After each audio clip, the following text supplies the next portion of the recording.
You've tuned into Invisi Youth Chat Sessions, a video podcast series. Our episode starts right now. Here's your host, Dominique Vale. Hello, everyone, and welcome back to the Invisi Youth Chat Sessions, where you can check in for your dose of stigma-breaking, empowerment-filling, motivational life hacks and tips for all of the medically adultish people in life. You guys know now I'm Dominique Vale, founder of Invisi Youth and your host, and today is another episode of the section of shows, the So What, You've Got a Diagnosis, Now What section, where we go through crash courses of helping you guys figure out the building careers and building up that resume and CV for all of you while you're living with illness and disability. So today we're focusing on finding careers when you have an illness or disability. So for us, we always hear that it's sometimes not about building the big brands and being the entrepreneur. It's just simply you guys want to find jobs when you're graduating from college or building up your resumes and internships while you're in school. And you want to figure out how to balance that with an illness or disability. So we are going to show you ways of searching for adaptive and virtual careers, how to balance that work and illness life, and then how do you work with different colleagues when you're working with what we'll put in air quotes, the healthy, able-bodied group when you have an illness or disability. So today, our guest expert will say if you are watching us on our YouTube channel, make sure you subscribe as well. But you can see our guest sitting next to me. And if you're on iTunes or all of our other audio podcast networks, you'll then be able to hear her soon. Our guest today is a New York native and a fashion designer, Mollie Kestenbaum. She's also, spoiler, one of the global brand leaders for Invisi Youth Charity. When she was born with hearing impairments, Mollie ended up having a cochlear implant at a young age and now wears hearing aids. She always knew she wanted to raise awareness on differences through the fashion lens because she wanted to celebrate illness and disability while making mainstream fashion accessible to all people with any types of health struggles. Currently, Mollie is an assistant jewelry designer with the accessories company able-bodied, and Mollie is also building up what is called Mollie Rose Eyewear, a new wave of eyewear that would be accessible for disability and can revolutionize fashion. And they are simply really badass looking sunglasses too. We really like them. So for Mollie, she's currently working in the job sector and has gone through having internships and different jobs going up to this while also building up her dream company too. So she's a perfect person to have on to show you guys how to balance all of that. So Mollie, welcome to the show. Thank you for having me. Oh, we're so excited. We love when I have my global brand leaders on. It always makes it more entertaining to have you guys on the show with us. So we're going to just jump right into the first one. And clearly you all know I love to talk. So the first segment's going to be Chat Me Up. Chat me up. Hey, wanna chat? All right, guys, with the Chat Me Up section, this is where we get to go through the how-tos and tips on talking about health and disability and activism with the people around you, whether that's career building with colleagues, interviewing with a job, or trying to approach other people like you with health and topics in the job sector. So we're going to go right into it with Mollie and say, what are some ways for you that you feel that you can answer questions about your health, whether you were when you've interviewed with jobs or internships or with your colleagues if they've asked questions? What are some ways you like to talk about it? So one of my biggest things in life when I'm communicating with people is just to be open and honest about who you are. When I graduated from college, I went to school, Cornell, for fashion design. And I was not sure what I wanted to do. I wasn't sure if I wanted to design or if I wanted to go into editorial. I didn't know. So after college, I was kind of trying to search around. I was working at J.Crew for a little bit, doing accessories design. But I was interviewing at the same time at other companies, trying to find the best fit. And I'm not going to lie, I was having a hard time interviewing because I wasn't meeting the right people. Yeah. And what my roommate said to me one day, I asked her, I was like, she knew me my whole life. I've known her for 15 years and she has perfect hearing. But she was like, why don't you go into the interview and go with your angle, tell your story? I'm like, what's my story? My best friend had to remind me what my story was because I forgot. She said, you have had to use your hearing loss and you've navigated the world in a different way. Try to tell that angle and use that as a way to kind of show your strengths. Yeah. And after I spoke with her, it kind of clicked with me, and I was like, well, that's true. Sometimes you forget that the things that are really hard are what make you who you are. So that was the night before my interview at Baba Bar. And the next day I go to Baba Bar, and the first question my interviewer asked. That lady in the room. Yeah, that lady in the room. She said, well, what makes you different? Like, how do you, like, why do you think you'd be a strong candidate? And the first thing I said was, well, I've been, my whole life, I've had the challenge of trying to figure out how to hear and navigate the world when other people just have the ability so easily. Yeah. And I kind of just dove right in and told my story and how I kind of utilize it as a strength. Mm-hmm. So I think in any job industry and anything that you do, you have to kind of own your story and kind of embrace who you are. And hopefully that'll show through, and at the other end, the people will see it. Yeah. Reciprocate. Yeah, I know, because a big thing, like you said, it was just you sort of framed your illness and disability in a positive way. So because similar to you and myself, there's sometimes with my health issues, it can be very visible. So some people can see it right when I'm walking in, I'm limping, I have equipment with me, or they're able to see it where a lot of people, young people with disabilities, they are either in wheelchairs or have adaptive equipment with them. So it's apparent right away. Or if they have the invisible illnesses, it's not, and they can... Mine is kind of... Yeah, so you can kind of... So you, in some ways, people, right when you walk in, they're going to immediately sort of either wonder if something's going on or figure that out. So like you said, you framed it in a positive and sort of saying, this is why I'm a better candidate, because I've learned to adapt and I've had to look at fashion in your industry in different ways. So it makes you sort of stand out in a positive way, where a lot of young people will say, oh, I don't want to talk about my health in an interview or in my job application. I don't want to like check those boxes because I don't want to seem as like a liability to them in a job. So, well, would you want to work for a company that thinks you're a liability? No, you want to be in a place that kind of, they embrace kind of your difference, and they want to see what you can bring to the table. Because sometimes, like, people who've faced challenges, who have some sort of adversity, can bring a very different angle to the conversation. For me, it's fashion, and I kind of am always, I have to rely on my eyesight a lot to kind of understand people. I lip read, so that kind of, I use my vision to kind of find trends, to be inspired, and it's funny, like, I'm hearing impaired, but I'm, like, my sight, thankfully, right? Knock on that table. But... No, absolutely. And I think that's a good sort of like teetering off of that sort of tips on when you're trying to mention, like you said, your friend was the one that was very proactive in telling you to sort of talk about your health in the interview. A big thing we'll always hear is when we have young people trying to get jobs that are full time, or they're in an office 5 days a week. They have the family and friends that have sort of been with them in the rough times. They start to worry and go, how are you going to manage that? We don't want your health or your disability to start to take a setback. So I know for us, they don't know how to have those discussions with friends or family when they worry. So did you ever have that where, especially I know even recently you guys are doing so much work at Bobble Barn, so you've been having really long hours, and so you have to sort of check yourself in health. So for you, have there been ways that you've sort of talked to family and friends about, hey, I am taking care of myself, or don't worry about me? How do you sort of put them at ease with that?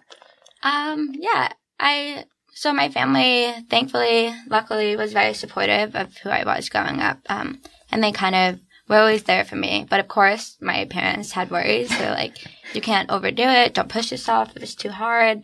But the one thing that I really respect about how I was brought up is that they kind of were like, you can do anything if you set your mind to it. No matter if you have a setback, just go for it. And you have to try your hardest. And so, I mean, right now, when I'm working, they just always remind me to make sure I take care of myself. And I'm realizing now that, so having a hearing loss, I've always had, when I've been in like a school setting, I've always had a microphone to help me to hear. So I was in a class, and the professor would be wearing like a little microphone. People thought it was a cell phone because it had like an end and send button. And I was the one connected to it, and people were asking, what is that thing that the professor was wearing? and it was always me. I don't use it now in work, but I'm thinking like maybe that's something that would be really helpful. Yeah. And I mean, it's always about the time and place. And if you have to make sure that you're taking care of yourself at work and really putting yourself first. It's easy to forget about that. Yeah. So I'm trying to figure out now. I've been at my job for a few months now, so I'm still new. Yeah. But I'm thinking, since I work with a lot of people, I'm always interacting with different people of different departments. So it might be helpful for me to bring in that microphone and have people wearing it at work. I'm not sure. I think that they would be very open to it. Yeah. But it's funny because, like, you can be different, but people just have to be open and willing to respect who you are. Yeah. And if not, then you have to figure out a different way to communicate. Yeah. Absolutely. I know for us, I'll always say for a big thing is sort of showing your support network that you've learned how to balance in your own personal life. So when you go into like a career setting, so like with me, I obviously own InvisiYouth Charity, as you all know that by now. So it is sort of me, and I have a lot of people who work with me and for me that are volunteers or brand leaders like yourself, and we have consultants that come in or charity partners that come in. And so my family will always be very proactive in making sure that if I'm working and it's 8, 9, 10 o'clock at night and I'm still answering emails and looking at note cards and writing back to people, that they'll really sort of remind me, be like, if you're going to take a long night tonight, like try and like make sure you get extra sleep the other 2 nights, like try and balance it. So I always, when they might be concerned that I'm overdoing it and I'm going to start to hit, especially with my illnesses, I can really just sort of hit a wall, and then it's weeks of me being debilitated because of me just sort of overworking all of my health problems. So for them, they'll know that I've tried to learn that balance, and then being just very vocal, like you said. And I tell them, okay, I know these next 2 weeks, I'm going to have to push past what my health can do. And I know I have time in the next week or 2 to rebound from it. So I think being open with your family and knowing that, like you said, you're going to be proactive and ask as well is really sort of a helpful thing for any young person kind of going into the career and world for the first time. Yeah. So I think that would be a good one. And then also kind of going off of that, what would be for you sort of tips when you're wanting to ask friends or family or even colleagues when you were on the job hunt? Like what are things that you sort of, when you were speaking to people while you were looking for jobs, what are things that you would usually ask people? Just in general, like advice? Yeah. I would just, in the interview process, I don't know, it's funny, I think that I'm curious. I'm just curious by nature. I'm interested in what people are doing. But when it came to the interview, I kind of got choked up. At the end, they'd be like, what kind of questions do you have? And that question always chokes me. Oh, I'm good. Yeah. Well, I have so many, but at this time, I can't seem to find a question to ask you. So I think when I was interviewing, I noticed that question kind of came up, and I asked my friends and family, like, what are some questions that I could ask? And because of my own life experiences, they're like, well, why don't you ask about the challenges that they face at work? What are some of the what are some of the really positive things? Mm-hmm. What is it like? What was your experience growing up? What was your experience getting into the job? And I don't know. I think if you try to come from a place of empathy, if you try to empathize with who you're interviewing with, like, you're more likely to come from, like, a more genuine place, and hopefully the questions will just naturally flow. But, yeah, in the interview process, I don't know, like, my hearing loss was not something that was always at the forefront of my mind. It's something that I just I've had it my whole life, so I don't think about it all the time. But at the same time, I do think about it all the time because it's what I have to deal with every day. But when I was interviewing, I just kind of asked my friends and family to just give me feedback about where I was in life and how to kind of approach people in the process. Yeah, no, absolutely. I think that's a big thing. Like you always say, sort of honesty is that best policy to have. Because obviously I always joke nonprofit equals no money when you start out, because you're donating all of your money for proceeds and programs like we have with this charity and the show and everything that we do in our events. It's for everything to be free. So we always put 100% in. So even my salary from InvisiYouth, still 3 years into it, I give my full salary back to the charity every month. So I have another job outside of the charity that I do part-time. And so when I was going into that, I was very open with sort of just from even the internship process of being introduced. My professors in college were the ones who introduced me to my current boss and my other job in publishing. And so they were very proactive of asking me, well, what do you think you're capable of handling? And I could have said, oh, everything. 12-hour days, 5 days a week, send me into New York City for that 2-hour commute back and forth, and I'm fine. But I knew medically that wasn't the best option. So I said, well, do you know anyone who would let me work from home part of the time? And I can do virtual work and then come in and we do everything I need physically in the office that day or those 2 days, and then I work from home. And they were able to then sort of take out all 12 of the best options they could have introduced me to, and then introduced me to 4 or 5, where those people were more comfortable having a virtual intern and also a physical intern. So, and then interviewing right away, they sort of knew, okay, she has you couldn't see what was wrong, but they sort of knew, okay, there's like some more medical thing here. And then they just went along with it and asked what I was capable of. So I sort of sold myself in that way and was honest of what I'm capable of virtually. And you can call me all the time while I'm home, and we can do Skype and call in through Google and everything. So I'm basically in your face the entire time you need me. I was being more active. I was like, you can call me any hour you need me, trying to like sell that I was available at home. So I think for them, that was a big thing I always said, is I talked so openly about what I was going to excel at in what I needed to adapt for me. Mm-hmm. So that would be a big selling point I always say to young people when they're trying to apply or interview, is asking people around them, hey, I sort of need to work in these parameters, but then what can I do to sort of adapt and be an accessible client for them to work in? Mm-hmm. So that having people around me that are going, okay, these are the hard walls we need to work in, because we can't make you ill even more or injure you with a disability even more by making it unsafe. Mm-hmm. And then you sort of work in there, and then people are able to say, okay, we can adapt the job to what you're able, because we know you're the best candidate for it. Mm-hmm. Yeah, it's all about making the experience, trying to figure out how you can give in a positive way and how you can show your strengths. And you have to try to find the right place for you. Yeah. So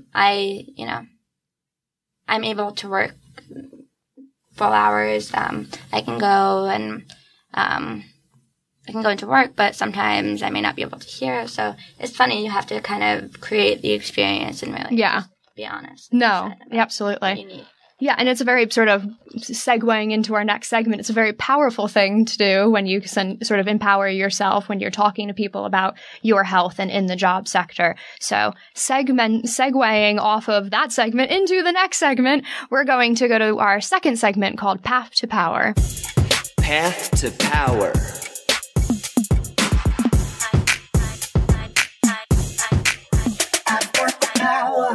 All right, guys, with Path to Power, this is the time where we get to discuss different moments and how-tos of owning your health while owning your career. It's our discussion of how we can create that power each day and become empowering in yourself, and how those sometimes taboo topics when you're going into the career force with an illness or disability, you can actually turn those misconceptions around and become really empowered by them and the way you address them.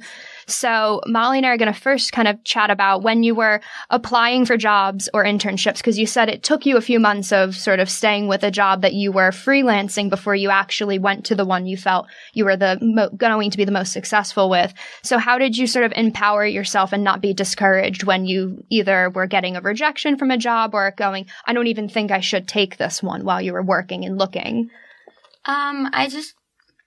I think for me, it was just a matter of finding the right kind of social environment and also the right job. So my whole life, I've always loved accessories and technology. And I think a large part of that is because I've had hearing devices and I've always loved fashion. So I've always tried to find that kind of perfect balance between all the things that I'm passionate about. So in the process, while I got rejected a lot of times, I did get to network and meet really cool people. I used LinkedIn a lot to reach out to some people in the industry that I admired. there were a lot of people who were like kind of high up in the industry, and I was just like, you know what, I'm just going to go for it. I'm going to reach out and see if I could get a meeting with them just so I could meet them and hear about, maybe get some advice from them. And I met some really well-known people in the industry, and I was so nervous doing that. But each person kind of gave me some helpful feedback about my career and throughout the process.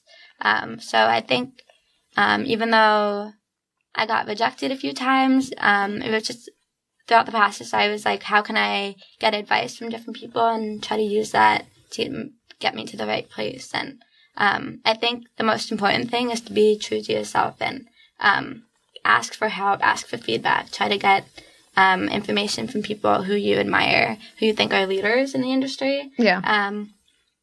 There was this guy who runs the CFDA, which is like the Council of Fashion Designers of America, and it's like they support emerging designers, and they have an incubator where they'll give a designer money to start their brand. Oh, nice. So I reached out to this guy. He knows Dan von Furstenberg, all these people. Oh. I don't know what I was doing, but I was like, I messaged him so many times on LinkedIn. I was like, I would love to get a meeting with you. I want to show you my glasses and tell you more about my story.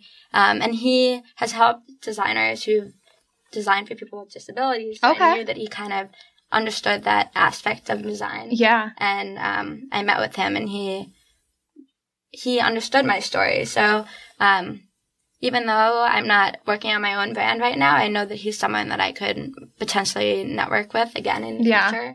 And that kind of experience to me showed me that you can feel empowered by simply putting yourself out there and taking a path that you love and getting advice and feedback. And I was able to use that story in my interview process. I was honest and transparent. Like, I had my own company, and I just want to get experience and figure out how I can use design in a more positive way, and raise awareness about hearing loss in the process.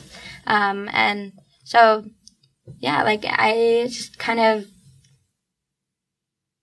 even though I got rejected, it's all about time and place, and you have to just write for the right moment. Yeah. Yeah. No, absolutely. I think two things we're going to learn from what Mollie said. Number one, getting rejected happens to everybody. And what I always will like to say to some of the young kids, they'll always think it's their illness or disability that's causing all the rejections. I have healthy, able-bodied friends that got rejected way more often than I did. And they had the horror stories of rejection stories. Yeah. And so I said, it's not just, we sometimes will frame everything of going, oh, it must be because of my health issues or my disability, and they must not want to work with me or not think I'm capable. And in some cases that is true, and that's unfortunate. But then other cases it's really just they went with somebody else, or someone else might have had more work experience or better contacts or knew the company better. Yeah. So getting rejected happens to a lot of people. And then number two, you should drop into the DMs of people who you wanted to work with. More in a professional, maybe not drop in their Instagram DMs. Their LinkedIn DMs, you can drop into those and do that professionally. So we learned those too. But I know another one would be good is what I've always said is sort of see people that are successful in your in the industries you want, sort of like as examples. So I know one we've even talked about was when I had known that from Stranger Things, Gaten Marzano has a type of chronic illness that is like a sort of cranial dysphagia. He has a nonprofit that supports young kids with it, and he was very active of saying they accurately casted my character. They wanted a kid with a disability, and they brought me in, and I was honest with it, and they made my character have my disability. And then when we were even prepping this episode, you had mentioned to me that Millie Bobby Brown also has a hearing impairment, and she's open about it. Yeah. And she's deaf in one ear, so and has sort of been proactive of saying how she's sort of adapted her acting style in it. So I think that's great is when you find people that are examples in the work that they do. That's really sort of wonderful to see. Even these younger kids who we're both older than, I think I'm like 10 years older than Millie, which is depressing because she looks older than me. But sort of seeing that true, like you had even mentioned, that's really empowering to see younger kids really embracing their health struggles and then building careers with that as part of it. It's really empowering to see how she kind of made her way and is filming and acting, but still is able to overcome that. And rapping Cardi B, she is a real boss lady, which just hanging out with Drake. God, to be Millie Bobby Brown, you know? So kind of going off of that, what would be some pros and cons you've sort of felt when you're working in the office that you're working with healthy, able-bodied people and some that might also have health issues or disabilities? So for you, what have been those advantages or disadvantages of being in that inclusive environment? It's definitely hard. It's not always going to be easy. On my team, we have about 8 designers and we all sit in a rectangular table. But in college and throughout my life, I found it was easiest to sit in a circle with people because I could read their lips from any angle. Whereas now I'm sitting across from designers and they have a computer in front of their face. And if they're trying to talk to me, I may not be able to hear, and I'll have to stand up and be like, wait, what'd you say? Can you say that again? I didn't hear you. But it's not always easy, and luckily I have a supervisor who is willing to repeat things to me, who will, make sure that I get all the information I need. So I guess that's the con, not being able to hear everything and having to ask a lot of times. But then again, everyone has something, and you have to. It's funny because people, when they meet me, they don't really know that I have this hearing loss, and it's something that I have to make known because I don't really show them. I don't wear my hair up that often. But I think that some people in the office still don't know, and I know that eventually I'm not going to hear them right, and then they'll be like, oh, what's going on? I did not tell you to do that with the earrings, Mollie. But I think a pro of having this is that I'm a stronger designer, and I don't know, I try to find things that are quirky and a little bit different, just because and try to channel that into designing, and my background, and I want to try to figure out how they can integrate. My dream would be to have Bobble do a Mollie Rose Eyewear line where we create dangles, and they could help donate proceeds to different organizations, Busy Youth. We're putting that one into the universe, donations from my charity. That's my dream. But I'm trying to get my start there now and try to figure out how you do that, how I can do that. Because they are really great at jewelry, and part of my company is to integrate eyewear and jewelry. So. And I love the one thing that you keep saying, and I think just sort of taking the time to mention, is that a lot of times with an illness or disability, whether it's visible or invisible, you have the scenario that you always have to ask for everything. I do have an accent, so it sounds like I'm saying ax. I apologize for that. I'm not trying to chop anything. It's just the accent. So you have to ask questions all the time. So if it's similar to you and I, it's that invisible illness, and you constantly have to introduce your health to everyone you meet. As my friend Shira Strongen, who's been on the show, the founder of Sick Chick, she said it's sort of coming out of the disability closet every day, and you have to sort of come out to people with your health problems all the time. And with someone who has a very physical disability or illness, it's something that's just apparent. And then there's the assumption, and you have to ask what you actually need, not what's assumed that you need. So it is, but sort of taking ownership of just being comfortable asking people for questions. And sometimes it's even, I actually feel funny asking when it's not health related. Like you had joked that you have to stand up to sometimes see people talking. Yeah. You and I are both vertically challenged. We're short. So I constantly have to stand up to see my boss in an office, or if I'm at a meeting and I'm in the back, I constantly just have to stand anyway because I can't see. So I laugh that I'm like, oh God, I might start having a tachycardia because I'm moving too much, but I actually just need to see, and that's not my problem. Yeah. So it is just sort of axing people all the time of, okay, could you maybe do it this way? Could we meet in the middle? And a lot of times people don't even think it's a necessity for your health. It's just, okay, we just need to try and work with one another. Because I always say, if your healthy, able-bodied siblings and friends have no problem asking 30 questions to their boss, you shouldn't feel an issue asking 35 questions to your boss. Yeah. So it is just sort of feeling empowered by trying to make you the best employee by asking questions all the time. Yeah. And I'm still trying to learn how to make the environment more accessible for me personally, because I may not be able to hear. So like I said before, maybe bringing a microphone would be more helpful, and it amplifies the sound. So maybe that's something I'll try. Yeah, and I think kind of going off of that, what are sort of ways you would suggest people find their voice in the workforce? Like how they can sort of make themselves stand out as more unique as an employee to a company? Yeah, I think growing up, my dad always said to me, just have confidence, confidence. And I'm like, Dad, I don't know what you mean. What do you mean have confidence? So I think it's important to just really figure out what makes you comfortable with who you are. Yeah. Finding your voice is all about being transparent, telling the truth, for me, I think it's better to just be open-minded and optimistic about the things around you. So finding your voice in any industry, you have to just be willing to own who you are and go after what it is that you need and ask for anything that you may need help with. Yeah. And I think even with that too is sort of in a lot of settings, you can have sort of work that you do on the outside that's more creative outlets that empowers you in a personal way. And then career wise, it is a lot of times people say, oh, I'm in a job because I need to pay my bills. I have student loans to pay.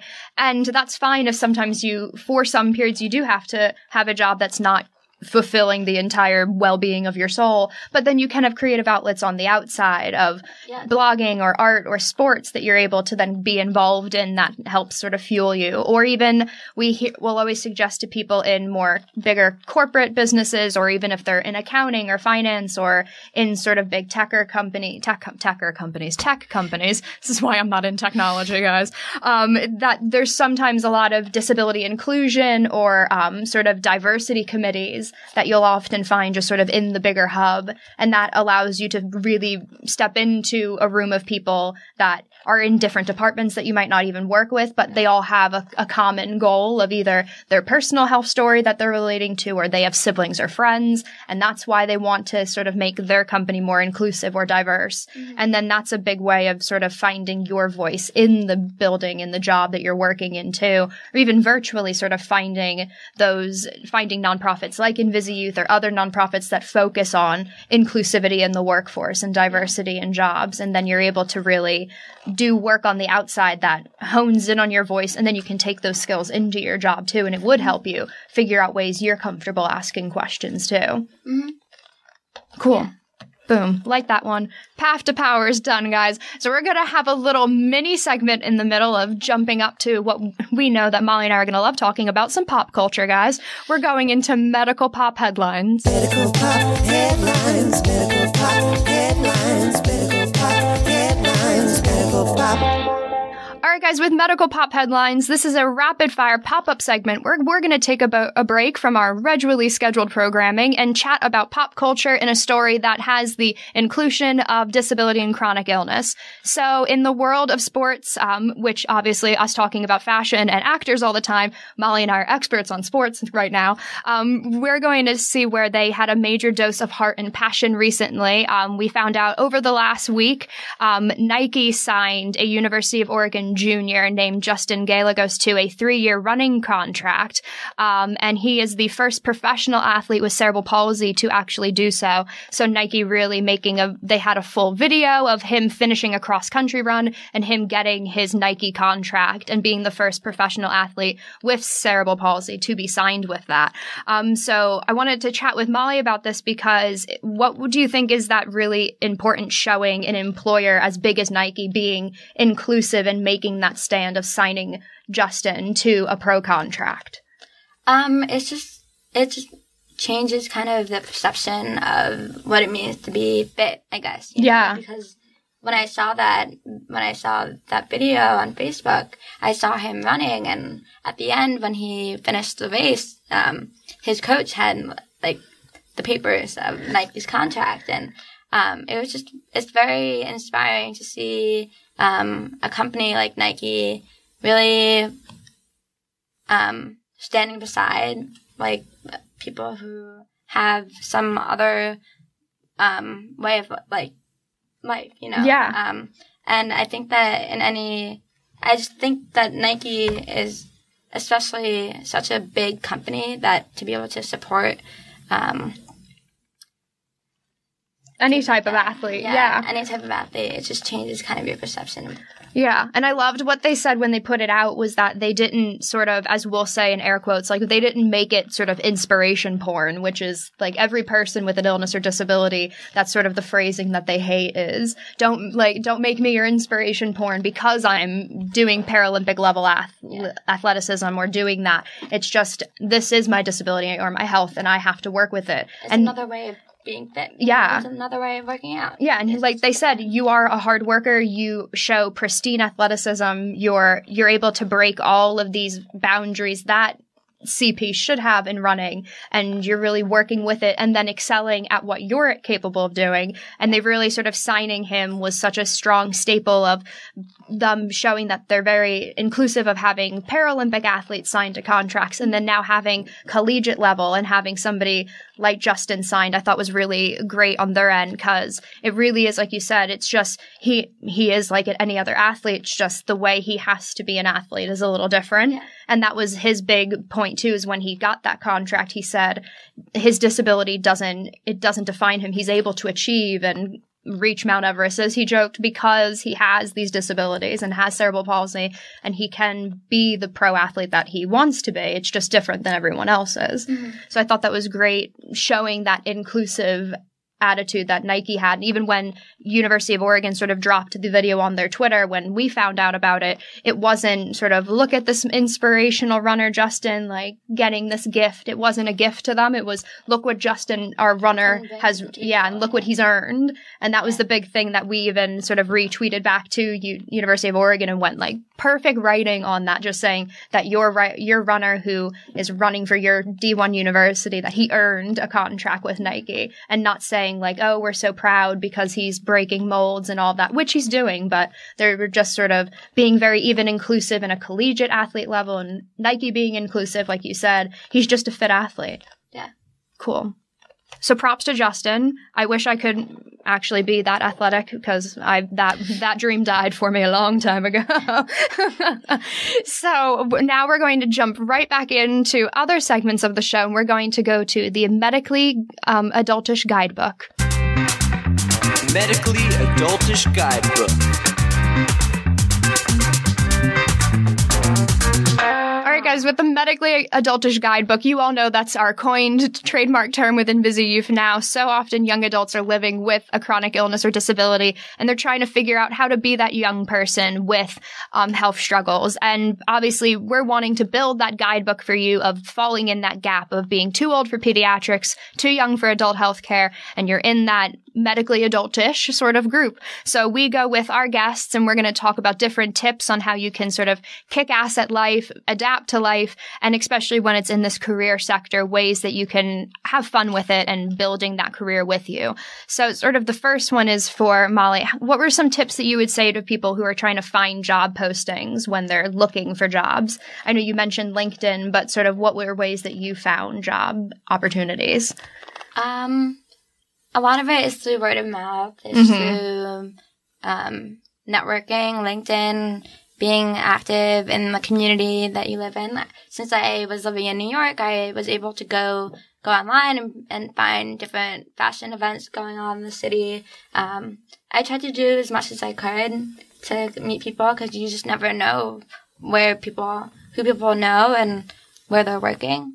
So I think it's just important to really put yourself out there and ask questions and go on LinkedIn and message someone a bunch of different times to get a meeting with them. Yeah. Because you just never know. Yeah. And like you said, it was sort of that Google searching. What we'll always say is sort of search terms of looking for a lot of people, their health sort of limits them for travel. So they worry about they need to do virtual jobs or being able to work part-time from home like I do. And outside of the charity, when I have my other work, being able to have that physical, not having to physically travel, which is helpful for my health. So I always say, look up, try to Google search companies that do a lot of virtual work, or looking up companies that do have flexible hours in that way. A big thing, I know we've said it on other shows too, is there's things called CSR programs in a lot of companies. This might be a lot of American companies, is corporate social responsibility. And those companies tend to have a lot of diversity. They're very active in working of being accessible and inclusive in hiring. Mm-hmm. So those companies, even if you just Google search it, obviously we joke, if a business is going to be charitable, they're going to make it wide mainstream news because they want everyone to know that they're charitable. So those are the companies that you would then want to work with. Or even we have a lot with our UK network. There is a charity called Astrid with 2 eyes, and they partner up with businesses that want to hire and are able to hire people with disabilities and health struggles. So they're a really strong charity in the UK that really makes that connection for people that are having a hard time finding jobs, and then connecting them with businesses that are inclusive and diverse and that's not going to be a hindrance to them in doing that hiring. So I know those are big ones. In the States, they have one that I believe you have to have a membership for called flexjobs.com, and they allow you to really sort of make out your network of finding what's flexible in hours, flexible in virtual reality. Even we've seen it lots of times. We just had one of our youth tell us that companies like Amazon, they hire thousands of employees virtually. So they have a headquarters, but you don't have to physically be in any of their offices, which is a wonderful thing. So we have so many youth tell us, oh, well, I work with a company. I live in Nashville, but my company's in Dallas, Texas, but I live in Nashville, Tennessee, because I'm allowed to do all of my work satellite for them. And they just have to Skype in for conference calls every week or every other week with the rest of their team that's physically sitting there. They have other people on conference calls or on computers through Google Hangouts. So for them, they've said that's been fantastic. And having places like FlexJobs or Astrid for them has been massively helpful in order to do that. To find job postings. So I know there's that. And then also a very good friend of ours, Pippa, Life of Pippa in the UK. She actually has been on Zubia app recently, as of I think last week. And she's done a whole talk with this app that if you download Zubia for free, she has a whole episode that she's hosting of talking about how you find virtual jobs and accessible jobs. And she's in the UK. So we're definitely giving Pippa a shout out on that. That was ironic. We were doing both timing, talking about careers too. So it is sort of finding those ways of, especially now with app companies, that's definitely great that you're able to see sort of the tech world of doing things and then trying to connect through that. Like you said, through LinkedIn is the way everyone, healthy, able-bodied, and those with illness and disability are able to connect because it's virtual. So you don't have to rely on physically getting there. You can make that connection and see if it's a good fit without even leaving your house, which is a prominent, like a pro thing to be able to do. Definitely.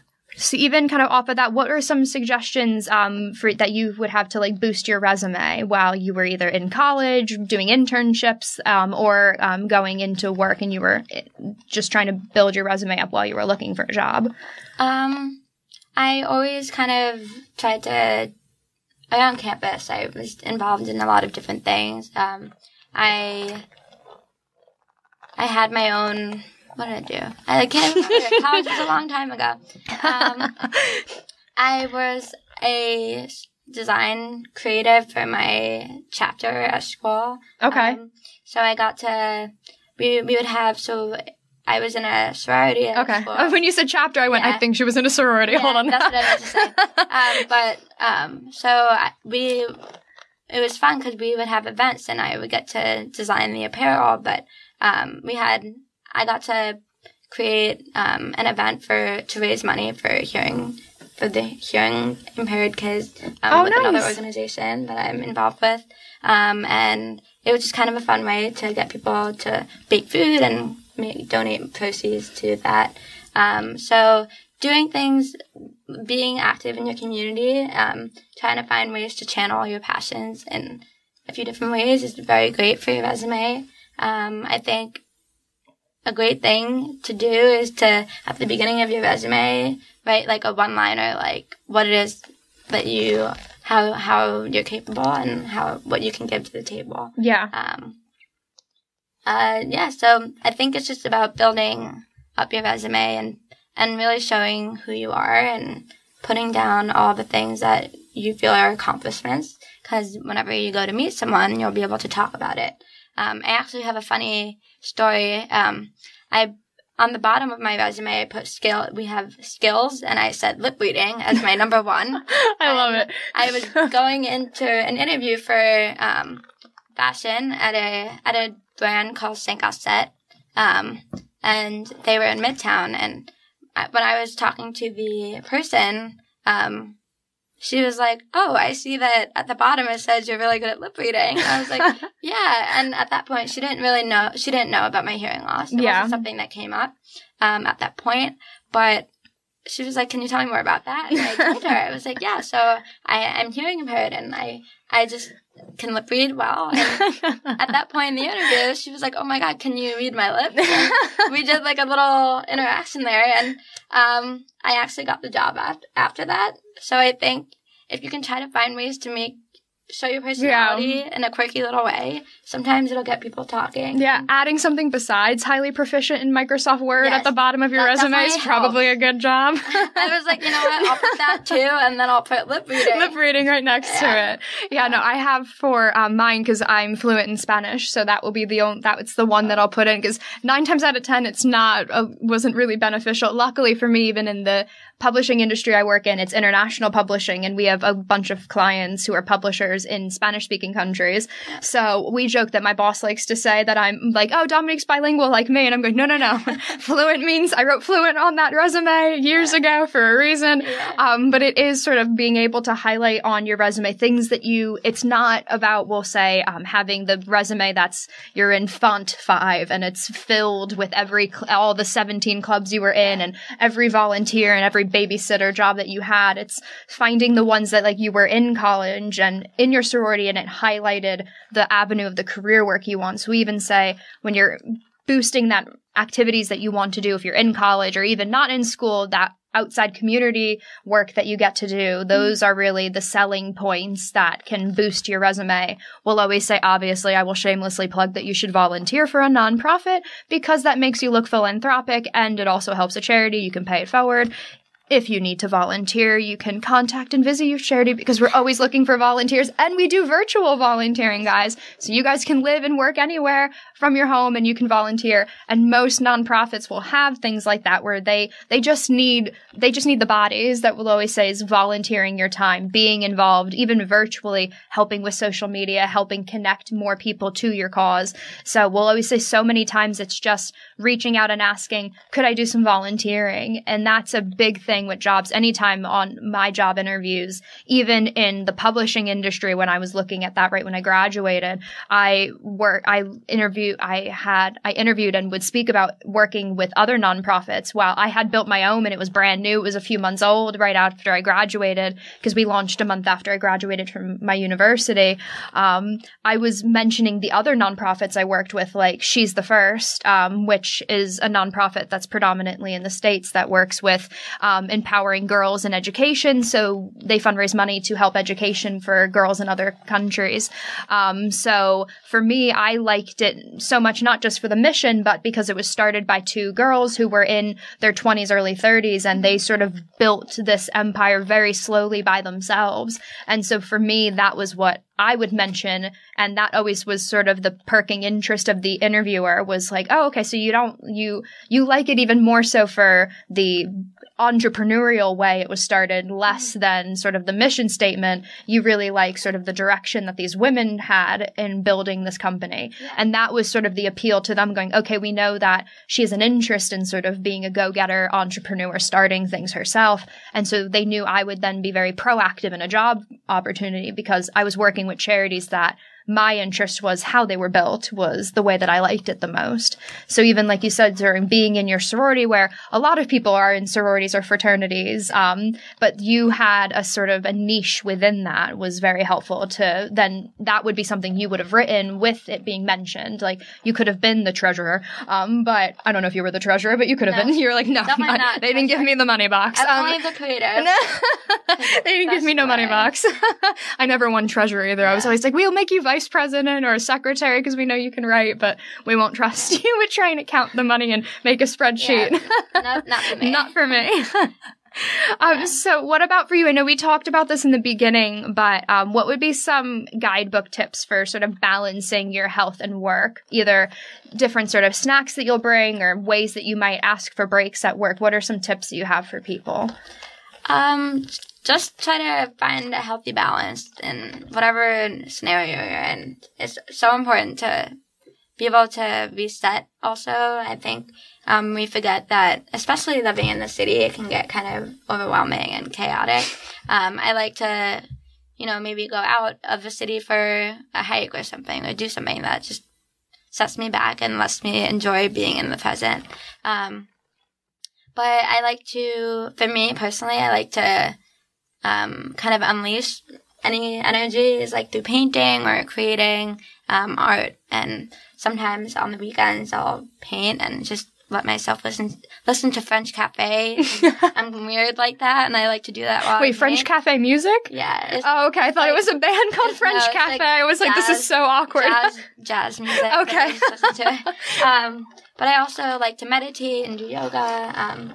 All that just kind of helps me reset from a long week at work. Yeah. And I think it's just a matter of finding ways that you can express yourself, whatever it is. Doesn't always have to be creative. It can be, working on coding on like a new project, building a robot, whatever it is that makes you excited. Yeah. No, I like that you said that too, is sort of having that outlet is a big thing. I know we'll always say is sort of a lot of times those 5 days in the week, it is your job and it is your focus. So having those weekends, I joked that I wasn't into sports, and now we're like, technically I'm just calling myself out on lying about that. So my family will joke that I will get up early on like a Saturday. So I'll go to the gym, which is adaptive for my health. So my trainers know about my illnesses, and you wear heart monitors with Orange Theory Fitness. So it's helpful for me physically that I can wear all my adaptive equipment, smaller classes, less people to make comments about why I have 12 braces on and I look 10. And then I can come home and it's super early, and then I can watch Premier League soccer or football for everybody in England. And then I can watch my teams over in England and watch football all day, my version of football. Not everyone else, not American football. So it's been that's a fun sort of stress release of sort of keeping that on. And I might still be answering emails, but it feels more relaxed and calming for me of doing work and then sort of taking care of yourself physically. But even a big tip that we've gotten from so many young people is if they have to take medications throughout the day or take physical breaks while they're at work, they will have either certain apps that are timers for different medication sort of tables, or even just putting it in your Google Reminders. I have it in my Google Reminders reminding myself to take a break, or that's sort of 5 days a week. Did you take your lunch break yet? Like just remind, because I have short-term memory loss, so I'll forget if I did eat or not. And then also just reminding myself being like, you should at least take a half hour right now. Yeah. I'm imagining you've been working. So it's just even having it as a Google reminder as a set in your day. Because you can even, when you have long days in the office, sometimes it's going, I'll just eat and work and continue working, so I don't want to work later. It's kind of what the work culture is in my office. We don't take time really to eat, which I think I find that you can always get stuff done, even if you take 40 minutes, whatever it is. Yeah. Maybe you'll be more productive. Yeah. If you have time to just sit down at lunch, I think that's the only thing. I'm like, I just want to take a 20-minute break. But yeah, you have to just really find like a healthy balance. Yeah. Remind yourself to take a break. Yeah. On Google Calendar. And I have to remind myself to bring batteries because I have batteries for my devices and I'll forget them at home and I won't have any on me and then I can't hear. So I realized that I have to put in a reminder to do that. So. Then you literally can't hear. And then you're like, no, this is literally, I can't work. I can't work. I can't hear. Oh my God. So what about some tips for people when you're working in the office with people when they want to maybe ask questions? If they might have noticed that for you with your having hearing aids or being hearing impaired. Yeah, if they want to ask questions, what would be some tips for you sort of either to how you sometimes might dodge the question, or I know you like to sort of answer it head on. What are ways that for you like to handle that in your job? I think for me, it's just being open is the best way that I can kind of familiarize people with hearing loss. I mean, I know everyone associates it with older people, but I think the fact is that there are a lot of younger people who have it who you may not know do. Yeah. It's funny because I've been meeting more and more people who have some degree of hearing loss in one ear and someone might be deaf in another. And it's just, you never know. So if people do notice it, I would want to answer honestly and just tell them more about hearing loss because I feel like not many people do know about it. Yeah. On like a personal level. They know of it, but they don't really know what it's like. So when people ask me, I just tell them about what devices I have, the fact that I can communicate by lip reading and I don't use sign language, and that's something that they kind of were shocked of. They're like, oh, you don't sign? And I'm like, yeah, because I never really needed to. But so it's funny because it's all circumstantial. Yeah. And, I think the most important thing is to just really try to be open with someone. But if you're, of course, uncomfortable, then you don't have to answer it. But I find that more people are more caring and they're more curious and just want to know more than they are. No one wants to use it. Yeah.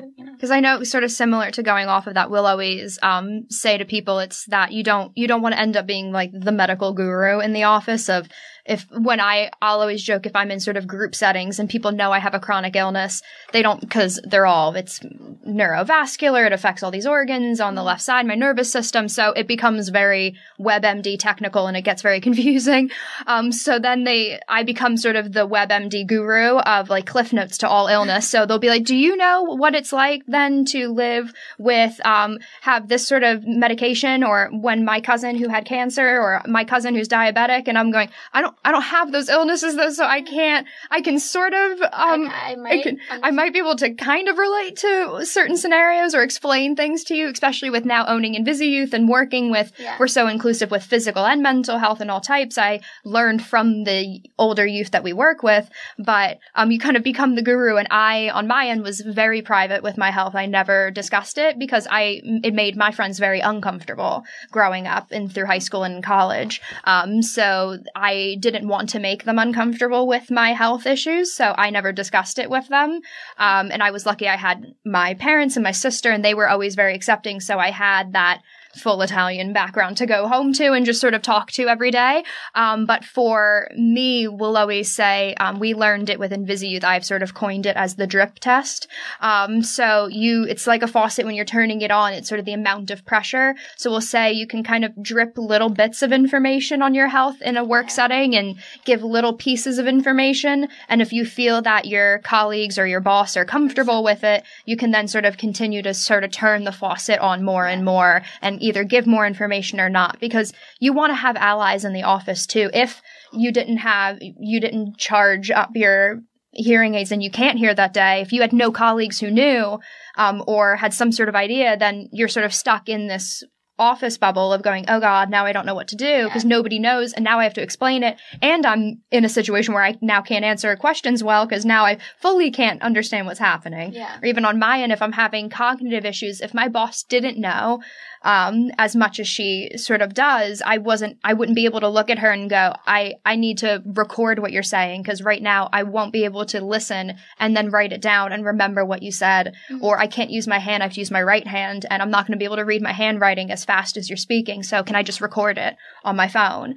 And it's easier because she knows I don't have to sit and explain while I'm in a health crisis what's going on. But even my bosses that I've had, they've only known sort of the parameters in which I know it'll affect the job. I don't go into if I'm out a few days, if I'm out on the weekend and going in and having to see a doctor earlier in the week. If I see her a day or two after that, I don't tell her that I was with a doctor in a hospital before. It's sort of my information. But then we tell young people, if you're comfortable with that, then you tell your boss and they might know. So it is that, as we'll say, use the drip test, figure out what is comfortable for you, and then sort of work within that in terms of telling people information. I also think it's important to have not a sense of humor, but just try to be open and light about it. Because if you're light about of course, if you're not feeling it, then you don't have to be that way. But if you have a little bit of a sense of humor, it just makes the mood lighter. And that could, I always make fun of myself because I do too. I confuse words, and I'm like,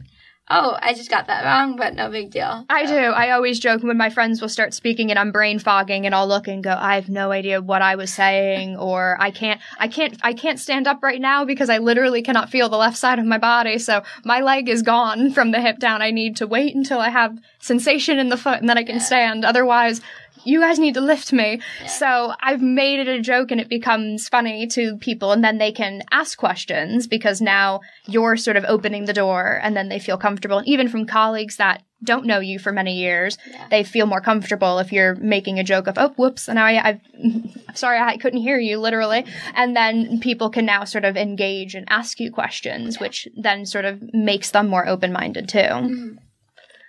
So that is sort of a good way, kind of going off of opening minds. It segments us into the last segment of the show. We're going to go into Break That Glass Ceiling. Break that glass ceiling. Break that glass ceiling. All right, guys, with our last segment, Break That Glass Ceiling, this is all about taking our theme of building a career with an illness or disability and taking your passion and mission and getting that conversation started. So taking what's often taboo or under-discussed and then really tackling it. So really just addressing what these stereotypes in the workforce can be, and then really showing how we can open minds of the people that we're working with and really taking that activist standpoint and moving on and breaking the glass ceiling. So sort of just going off of that, what for you in your work setting or what people you've gotten to work with would be sort of the major stigmas or misconceptions of having someone with an illness or disability in a job?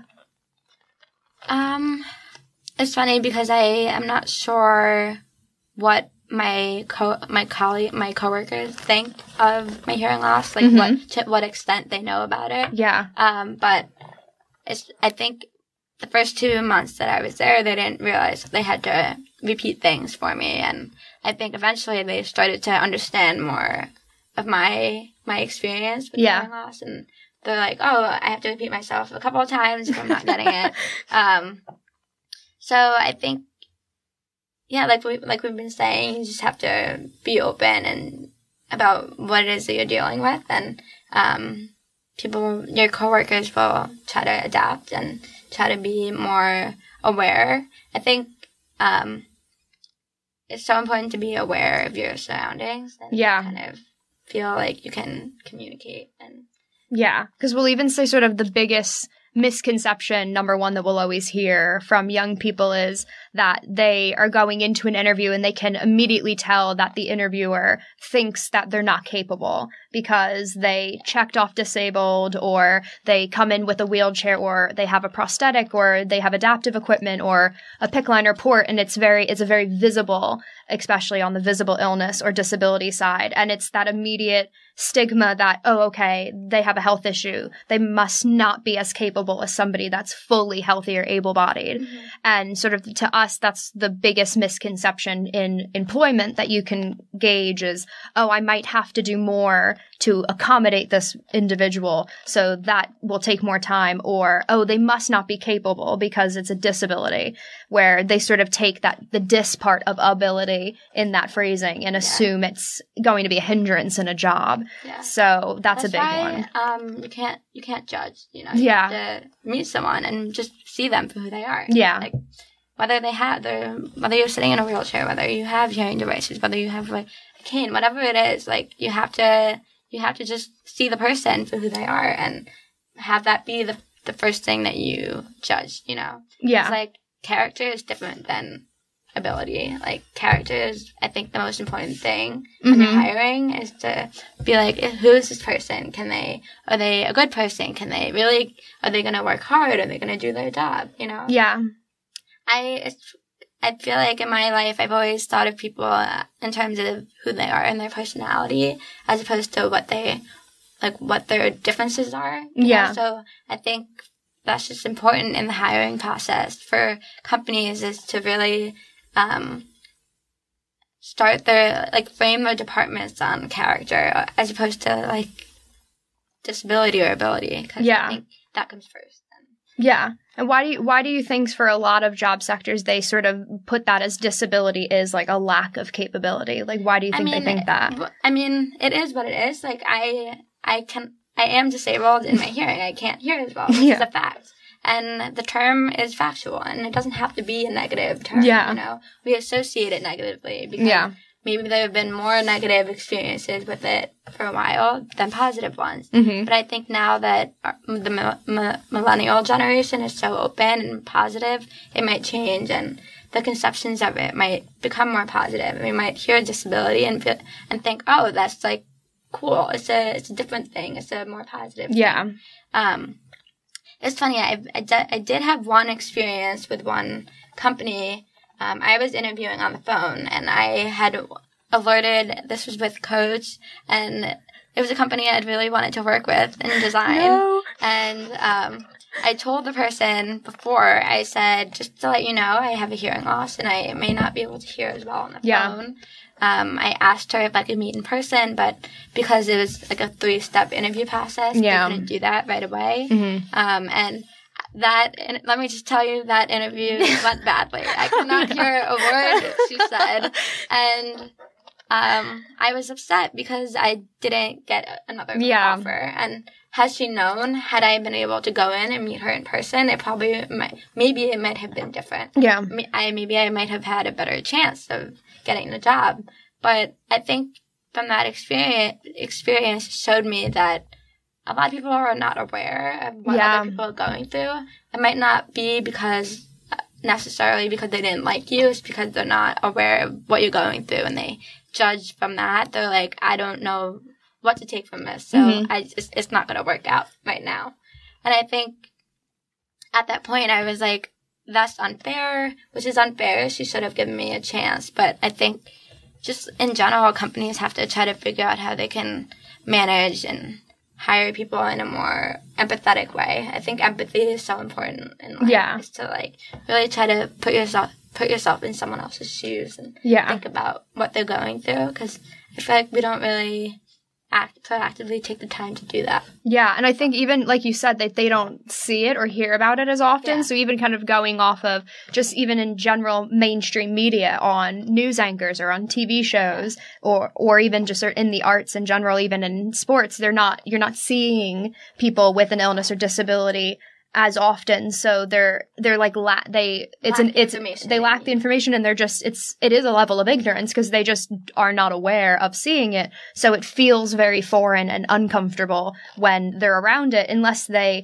you're interviewing with someone who has that experience personally, they have relatives, and sort of it becomes, for them it's common sense, they don't even need to ask twice. But then when you're going in for it, it does become a hindrance, because had maybe on that interview, had your interviewer known somebody with a hearing impairment, they would have been like right away, okay, it's not going to make you step as a leg up to any of the other applicants. We just have to do 2 interviews in person if you make it the next round. Yeah. So it would have been easier. Or maybe let's bring in something so we can have somebody, it'll type out what we're saying to you, so then it would be easier for you. Yeah. Or you had questions sent to you the second you got on the call, interview questions were sent to you. Yeah, that would have been smart. So something that would have adapted to be within compromising what they wanted without compromising you as the client or the applicant. Yeah. So it is, for us, we'll always say, because people don't see it as often in mainstream media, they're not aware of it. So it becomes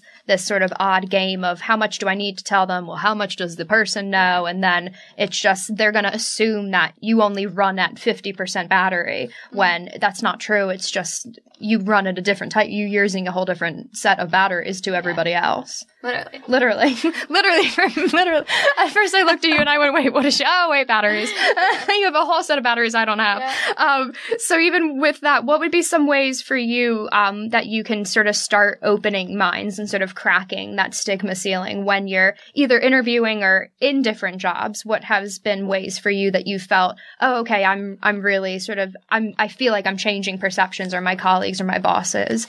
Well, one of my creative outlets is trying to start my own company, which I was working on for a little bit, Mollie Eyewear, but I wanted to take time to get more experience in the industry, and I think now I'm feeling more empowered to like start it up again now that I've had some experience. And that for me has been an outlet that I've showed to employers that I'm interested, I'm entrepreneurial, I can get things going, I could network, I could try to see a process from the beginning to the end and make a product, iterate it, make it again, make it look aesthetically pleasing. And I think if you have like a creative outlet that's different, it's a really awesome way to show employers. For me, I got to be creative, but I also was raising awareness about hearing loss and trying to include people like me in mainstream fashion. So we weren't like, it's a pair of 1960s frames, but it fits more comfortably on my ears since I wear devices. And I thought, well, if it was made for people who didn't have devices, but people like me can wear it, maybe that can be a conversation of including more people in the mainstream fashion dialogue. Yeah. So I think it's about redefining, trying to find your voice and trying to redefine whatever it is, whatever story you're telling in a new way is kind of how you'll hopefully get people to be receptive. Even going off of that, even saying like you proactively showing how capable you are in the work that you're doing. We'll always say is even if you're in a physical office and you're working with other people, ask to collaborate or bring people on or join the group projects so that you're actually working with other people, and then your colleagues and coworkers can see how you have to work, and then they can learn ways they'll actually become even more successful in their own work, because then they can actually see ways that they might be more proficient. If they see how you have to adapt because of your medical need, they might go, oh, well, I actually could do my job faster doing it the way that you have to adapt it because you medically need it, but that might make me more successful. Mm-hmm. And then you can collaborate and work, and that builds sort of the morale with other people in the office. Mm-hmm. And then, like you said, having that creative outlet on the outside of sort of taking your job, of seeing what are the holes in the fashion industry on your end, or even what I was seeing, what are topics not addressed in books for diversity, because with illness, we always say it's intersectional. It affects all genders, all races, all religions, sexual orientation. Illness doesn't really care what you look like or who you are. It will affect just sort of a human body. Yeah. So being able to show that there is so much diversity even in the chronic illness disability community, and how invisible and visible illnesses work together. For even us just sort of in the charity sector, that's been something we've wanted to open minds, is you have to check on the person physically as much as you do mentally. Those are two massively important things, and you're able to crack those stigmas of, I only want to work with people who have illnesses or disabilities. And that might mean I have to work at a different time schedule because I have volunteers sort of pulling in and out based on their health. And I have to sort of bring people in based on my health and have other people check in. That's sort of on our end, we're able to adapt the business and my nonprofit based on that. And so that's, like you even said, you're able to really have another outlet outside of work. But you're also learning from your current job on seeing where are the issues and what your thing will fill those issues because it's niche for accessible for everyone. So that's sort of a good way. And then for you, sort of, how did you feel like, kind of going off of that, not only breaking stigmas, but kind of becoming an activist within your job? What would you suggest to people that want to be in their normal job, either working virtually or having home work positions or going in an office, but they still want to be able to be an advocate in the workforce? What would be some ways that you would suggest people do that? A good way was to like get people together, maybe outside of work, your coworkers, and I love to be involved in communities where kids are going through hearing loss or any sort of disability. So for me, I'm always trying to be active in that way.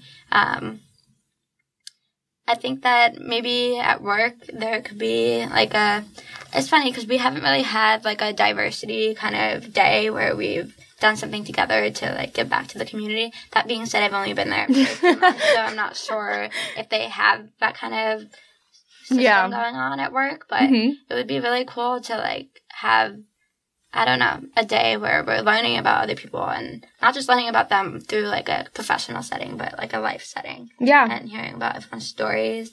I just think it's important to be involved in as much as you can. Yeah. And trying to find people that could really benefit from your story. And even sort of showing that the traditional job formula isn't for everyone. You'll hear people now even saying with the millennial generation and the generation younger than us, I feel like they're Generation X, Generation something. Generation Z. Generation Z. I think X is older than us. This whole community. Younger than millennial.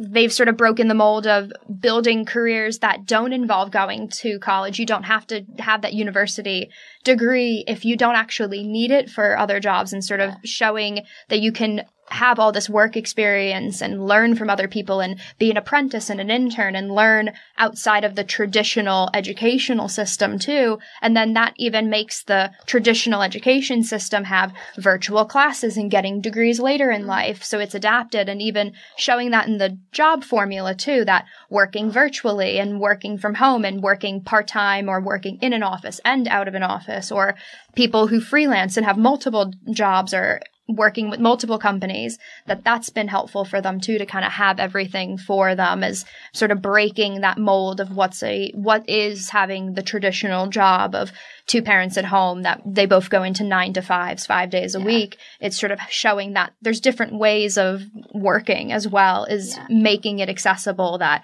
I might have to use different equipment in the office. I might need to use dictation apps, or I might need to use different types of goggles. So because I can't stare at computers long, but I'm still doing the job everyone else is, it's just breaking that formula of what is the typical job will really break the stereotypes of what it is to inclusively hire people. Yeah.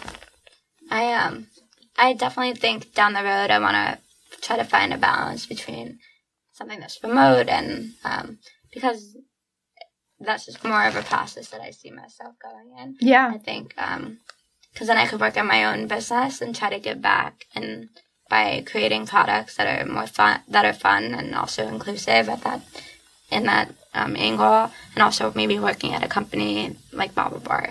I think you have to just try to, in life, you want to try to find a balance of how you can create meaningful connections like also, like you said, sort of having the other job having my setup. Yeah. Yes, please. So like you said, having that where it is that the stability where we'll always say, if somebody says like, you want that hustle, you want to pay your bills and have that something that's reliable in there, but then also building something on the side that could help as extra cash flow into your household, and you can build and grow, and then maybe that might become the independent work that you do, or even if it's just a fun outlet too, it sort of they can feed off of each other and build different types and, like you said, different ways of working that would be functional for you medically and just functional for you as a person. Yeah. So that sort of is our way of breaking the glass ceiling. And at that point, we're going to end this episode with Mollie. So Mollie got to the end of the episode. Yes. Thank you for having me. Of course. So we want to tell everyone where they can find you and learn more about the work that you're doing in your fashion. So where can people find you online and in social media? Well, you can follow me at Mollie Rose Official. That's my business handle, but you can also find me online at mollieroseofficial.com, which is where my store is, and more will be coming soon. And so your handle's on Instagram, Mollie Rose Official. Yeah. Cool. Instagram, guys. Obviously, you all probably knew that. I was just checking. So as I don't even know if I knew that, but I know it's Instagram. So you guys know you can find Invisi Youth on Instagram, Facebook, and Twitter at Invisi Youth, and you can follow the podcast, our video podcast series, Invisi Youth Chat Sessions, on our YouTube channel, and make sure you subscribe and give it a thumbs up. And also go onto our audio podcast channels like iTunes, Spotify, Google Play, CastBox, and make sure you hit subscribe too. Helps us be able to continue providing free resources and free content and free events for all of our young adults around the world. Be able to have brand leaders like Mollie, and so you guys can keep growing and learning. So we really appreciate all of the support. So we want to thank you guys again for being a part of the episode. Thank you, Mollie, for being our guest today. And we will see you guys later. Bye.